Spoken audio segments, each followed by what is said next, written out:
শেহনাজ লাজুকের মুখ থেকে হাতটা সরাতেই খানিকটা জোরে এক নাগাড়ে কথাগুলো বলল লাজুক। এই তোকে না বলেছি চিৎকার করবি না, আস্তে কথা বল। চিৎকার কোথায় করলাম? আস্তেই তো কথা বলছি। আমার প্রশ্নের কিন্তু জবাব দিলেন না আপনি।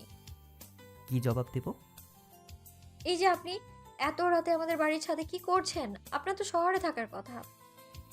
তোকে কেন বলতে যাব? বলবেন না আমাকে?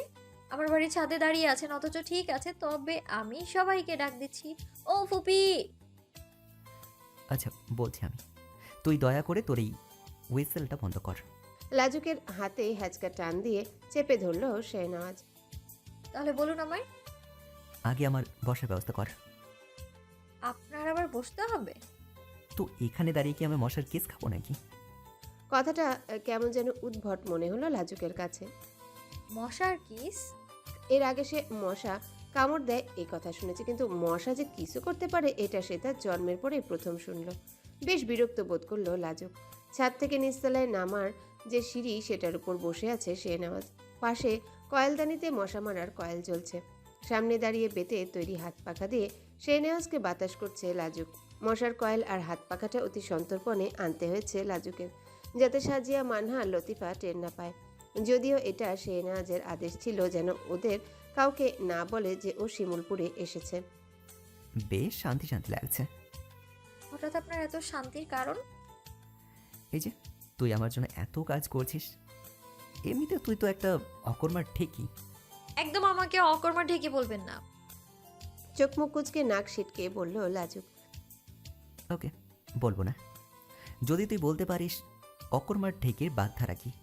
কিছুক্ষণ মনে করার চেষ্টা করলো লাজুক, তবে কিছুতে এটার বাগধারা মনে করতে পারল না।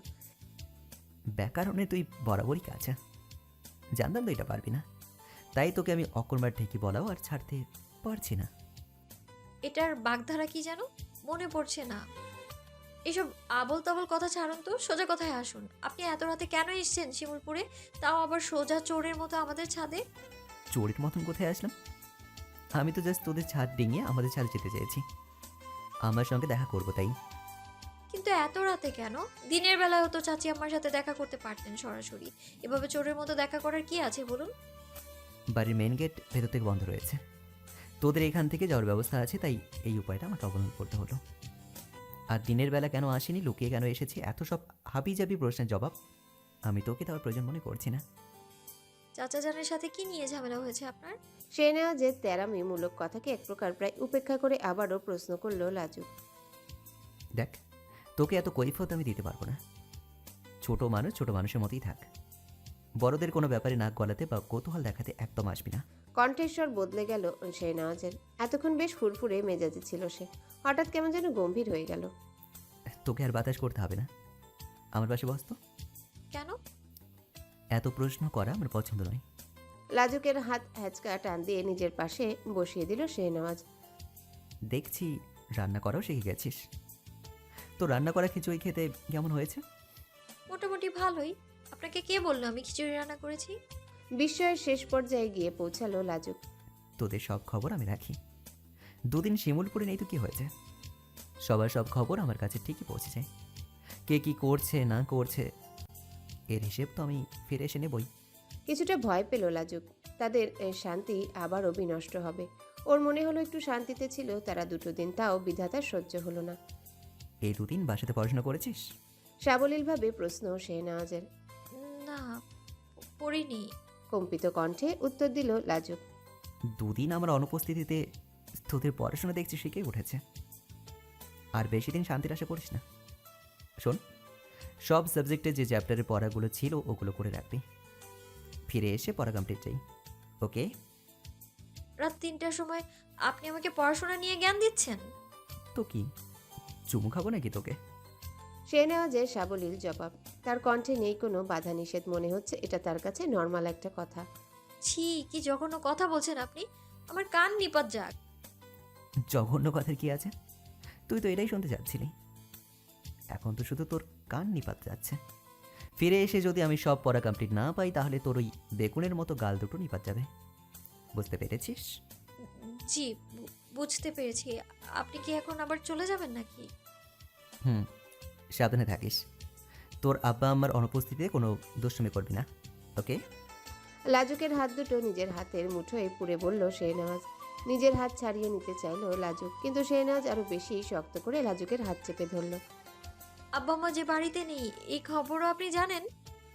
জানি। এখন তুই নিচে গিয়ে ঘুমিয়ে পড়। যা। আপনি আপনি কি করবেন এখন? তোকে যেতে বললাম না নিচে? এত প্রশ্ন করা আমার পছন্দ নয়। জি যাচ্ছি। লাজুকের হাতের বাঁধন আলগা করে দিতে নিচে চলে গেল সে। যাওয়ার সময় একবার পিছনে ফিরেও তাকিয়েছিল, তবে শেহনাজের চোখ রাঙানিতে আর দ্বিতীয়বার পিছনে ঘুরে দেখার সাহস হয়নি ওর। লাজুক চলে যাওয়ার পর কিছুটা সময় সেখানেই দাঁড়িয়ে রইল শেহনাজ। অন্ধকারে তার গতিবিধি ঠিক বোঝা যায় না। তার মনের মাঝে কি চলছে তা শুধু একমাত্র সে নিজেই বুঝতে পারে। বাবা, তুমি এখানে? নিজেদের বাড়ির ছাদের দিকে তাকিয়ে চরম অবাক হলো শেহনাজ। ছাদের এক কোণে দাঁড়িয়ে ধূমপান করছে শমশের। স্পষ্টই বোঝা যাচ্ছে যে এটা শমশের ব্যতীত আর কেউ নয়। লাফ দিয়ে নিজেদের ছাদে চলে গেল শেহনাজ। সিগারেটে টান দিতে দিতে শমশের বলল, আমি তোমার কাজে এসেছিলাম। তুমি কি করছো এত রাতে এখানে? তোমার তো এখানে থাকার কথা নয়। আমিও আমার কাজে এসেছি। তোমারও তো এখানে থাকার কথা না? তুমি নাকি একটা কাজের জন্য বাড়ি থেকে চলে গিয়েছিলে। তো কি কাজ? তোমাকে বলতে যাব কেন? আমি চেয়ারম্যান মানুষ, নানান সময়ে নানান ধরনের কাজে পড়ে যাই আমার। এবার বলতে, এত রাতে তুমি শিমুলপুরে কি করছো, তা আবার লুৎফরদের ছাদে? আগে বলো, তুমি এত রাতে এখানে কি করছো, তারপর আমি বলছি। ওকে ফাইন, আমি এসেছি তোমার মাকে দেখতে। এবার তুমি বলো। আমি এসেছিলাম তোমার হবু পুত্রবধূকে দেখতে। তুমি বুঝি মাকে খুব মিস করছিলে? চোখ দুটো ছোট করে শেহনাজ প্রশ্ন করলো শমশেরের উদ্দেশ্যে। অবশ্যই, নিজের বউকে মিস করতে পারবো না? তা তোমার কি দেখা হয়েছে তার সাথে?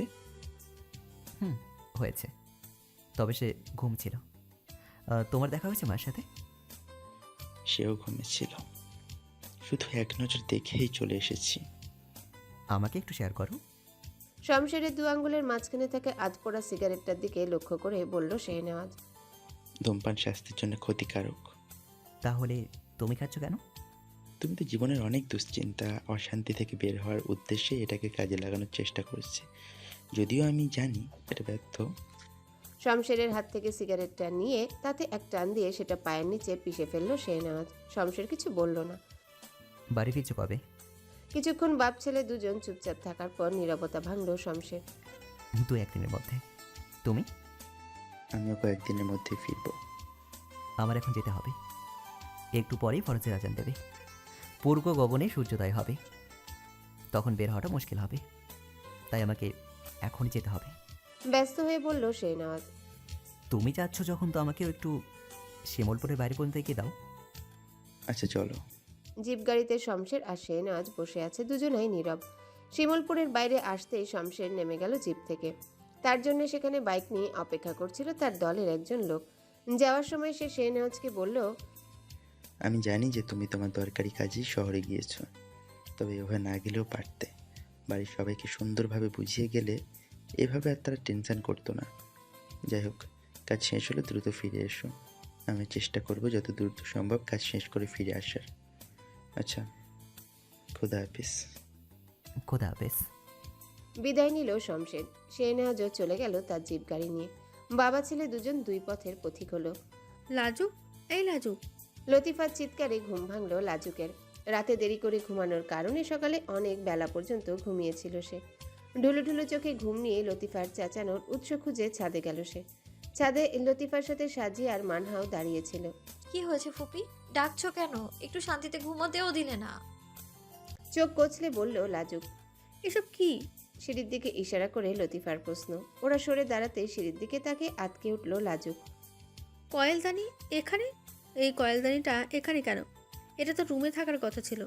লাজুককে উদ্দেশ্য করে লতিফার কৌতূহলী প্রশ্ন। ওই যে কাল সন্ধ্যায় আমরা ছাদে এসেছিলাম না, তখন হয়তো ভুল করে রেখে গিয়েছিলাম ফুপি। আমতা আমতা করে উত্তর দিল লাজুক। কি জানি, আমার তো মনে পড়ছে না। তুমি তো গতকাল রাতে কি খাবার খেয়েছো তাই ভুলে যাও, আর এটা তো গতকাল সন্ধ্যার কথা। তুই ঠিক বলছিস লাজুক, হয়তো আমি ভুলে গেছি। আমি নিচে গিয়ে নাস্তা তৈরি করছি, তোরা ফ্রেশ হয়ে নে। কয়েলদানির বিষয়টা নিয়ে আর কোনো কথা বলল না লতিফা। ছাদ থেকে নিচে চলে গেল সে। তুই সত্যি বলছিস তো লাজুক, যে কয়েলদানিটা গতকাল সন্ধ্যায় ভুল করে রেখে গিয়েছিলি? আমার স্পষ্ট মনে আছে গতকাল যখন আমরা ছাদে এসেছিলাম তখন কয়েলই জ্বালানো হয়নি। তাহলে কয়েলদানি কেন শুধু শুধু এখানে থাকবে? তুই মিথ্যে বলছিস লাজু। লতিফা ছাদ থেকে চলে যাওয়া মাত্রই লাজুককে চেপে ধরল সাজিয়া ও মানহা। কই না তো, তোরা যখন গল্প করে ব্যস্ত ছিলি তখন আমি এক ফাঁকে গিয়ে কয়েল জ্বালিয়ে এনেছিলাম, তোদের হয়তো খেয়াল নেই। হতে পারে। হাঁপ ছেড়ে বাঁচল লাজুক। অন্তত সাজিয়াদের সন্দেহের হাত থেকে তো বাঁচতে পেরেছে। ভাইয়া পরশু ফিরে আসবে আম্মা, সত্যি? লাজুকদের বাড়ি থেকে সকালে নাস্তা করে নিজেদের বাড়িতে প্রবেশ করা মাত্র এই খবরটা সাজিয়াদের কানে তুলল আসফি বেগম। তাকে নাকি শেহনাজ ফোন করে জানিয়েছে কাল বাদে পরশুই ফিরে আসছে সে। দেওয়ান বাড়িতে চলছে বিশাল তোড়জোড়। মনে হচ্ছে কারো বিয়ের অনুষ্ঠান হচ্ছে ছোটখাটো করে। রোহিতকে বাজারে পাঠিয়েছে আসফি বেগম। রোকেয়া বেগম রান্নাঘরে বসে সবজি কাটছে। কিরণমালা তার সাথে থেকে সাহায্য করছে। সাজিয়া ও মানহা বাড়ির সামনে বাগান পরিষ্কার করছে। আজ তাদের স্কুলে যাওয়ার কথা থাকলেও আসফি বেগম যেতে দেননি। তার বড় ছেলে প্রায় সপ্তাহখানেক বাদে বাড়িতে ফিরছে বলে কথা। এইটুকু আয়োজন তো করতেই হবে। অপরিচ্ছন্ন পরিবেশ একদমই পছন্দ করে না শেহনাজ। সে বাড়িতে থাকলে ধমক দিয়ে বাড়ির সব স্থান পরিষ্কার করিয়ে রাখত। এক সপ্তাহ সে আর শমশের বাড়িতে না থাকায় বেহাল দশা হয়েছে বাড়িটার। আসফি বেগম রান্না করায় ব্যস্ত রয়েছেন। নিজের হাতে ছেলের সব পছন্দের খাবার রান্না করছে সে। ও বুবু, তোমার মাংস রান্না কত দূর? আমার তো সবজি কাটা হয়ে গেছে, তাড়াতাড়ি করো। শাহনাজ বাবা তো আর কিছুক্ষণের মধ্যেই চলে আসবে। বেশ ব্যস্ত হয়ে আসফি বেগমকে বললেন রোকেয়া। এই তো আমার মাংস রান্না প্রায় হয়ে গেছে রুকু, তুই একটু গিয়ে আমার ঘর থেকে ফোনটা নিয়ে আয় তো, শেহনাজকে একটা কল দেওয়া দরকার। আনছি, দাঁড়াও।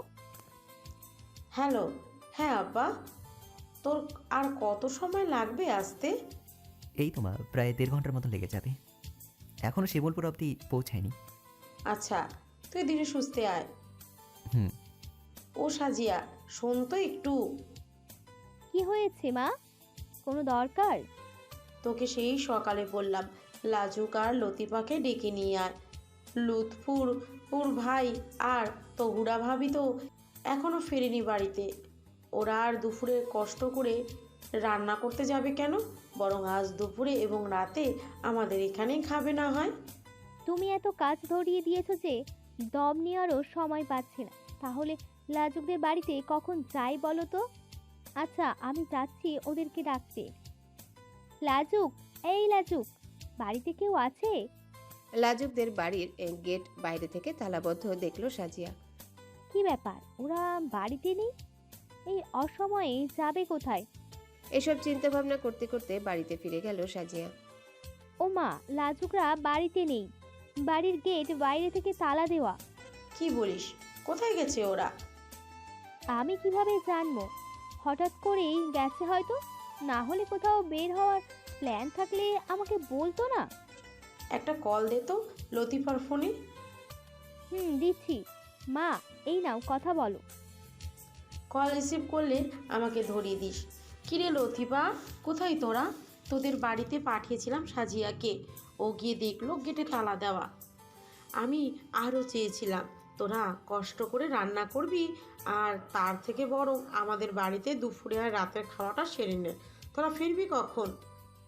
বিকেলে ফেরার প্ল্যান আছে ভাবি, তবে বলতে পারছি না। ওনারা হয়তো আমাদের আজ রেখেও দিতে পারেন। আচ্ছা, ফিরলে একবার আমাদের বাড়িতে আসিস তো। আচ্ছা ভাবি। কি হয়েছে ফুপি, চাচিমা কল দিল কেন? তাদের বাড়িতে আজকে আমাদের দাওয়াত দেওয়ার জন্য। আমি বলেছি যে আমরা আত্মীয়ের বাড়িতে এসেছি, আজকে হয়তো ফিরতে পারবো না। ও, হেই কিউটি, কি করছো তুমি? আচমকা এমন ডাকে ভয় পেয়ে চমকে উঠল লাজুক। ওহ, এসেছি ধরে শুরু করেছে। কখনো কিউটি তো কখনো আবার বিউটি। সামনে দাঁড়িয়ে থাকা তার থেকে বয়সে 2 বছর বড় যুবকের উদ্দেশ্য লক্ষ্য করে মনে মনে মারাত্মক বিরক্তি নিয়ে কথাগুলো বলল লাজুক। তেমন বিশেষ কিছু না বিউটিফুল। আসলে বলছিলাম যে তুমি কি আমার সাথে একটু ঘুরতে বের হবে এখন? তোমার কি মাথা খারাপ হয়েছে রিশাদ? এই ভর দুপুরে ঘুরতে বের হবে? আরে মাথা খারাপ হওয়ার কি আছে, এখনও তো তেমন রোদ পড়েনি, আর মায়ের রান্না হতেও প্রায় 1-2 ঘন্টা লেগে যাবে। চলো না আমরা ঘুরে আসি প্লিজ, তোমাকে আইসক্রিম খাওয়াবো, প্লিজ চলো। ন্যাকা দেখো, এর মতো ন্যাকা মতো মেয়ে মানুষও করে না। মুখ ভেঙচে মনে মনে কথাগুলো আওড়ালো লাজুক, তবে সামনাসামনি ভদ্রতার খাতিরে বলল, আচ্ছা চলো, তবে বেশিক্ষণ ঘুরবো না কিন্তু। আমার আবার বেশি হাঁটলে পা ব্যথা করে। তুমি যেতে চেয়েছো এটাই অনেক। ভ্যালকামার্কা হাসি দিয়ে বলল রিশাদ। শিমুলপুরের পাশের গ্রামে লুৎফরের এক দূর সম্পর্কের আত্মীয়ের বাড়িতে বেড়াতে এসেছে লাজুক ও লতিফা।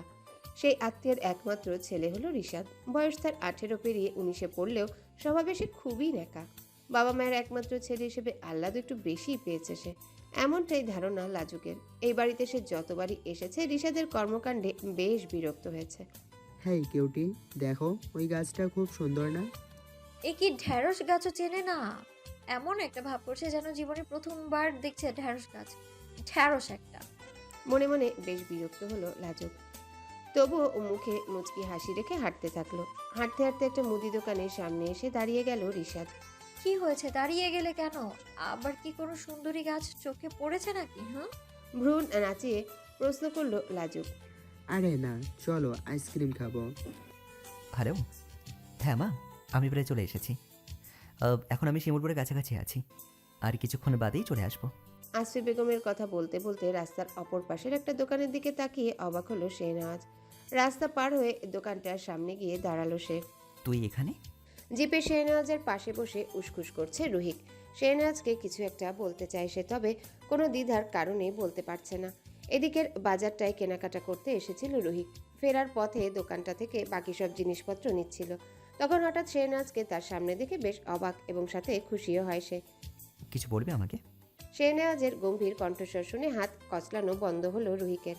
না ভাইয়া, তেমন কিছু না। বলছি যে চাচি আম্মার সাথে কথা হয়েছে তোমার? হুম, হয়েছে। ও, নির্জীব কণ্ঠে প্রতিউত্তর করলো রুহিক। বাড়িতে ফিরছে তারা। লাজবতী ভাবি? কি বললি? রুহিককে চাপা কণ্ঠে বলা কথাটা কানে বাজছে শেহনাজের। চমকে উঠে রুহিককে প্রশ্ন করলো সে। কই কিছু বলিনি তো। শেহনাজের রিয়াকশন দেখে তার অগোচরে ঠোঁট চেপে মুচকি হাসছে রুহিক।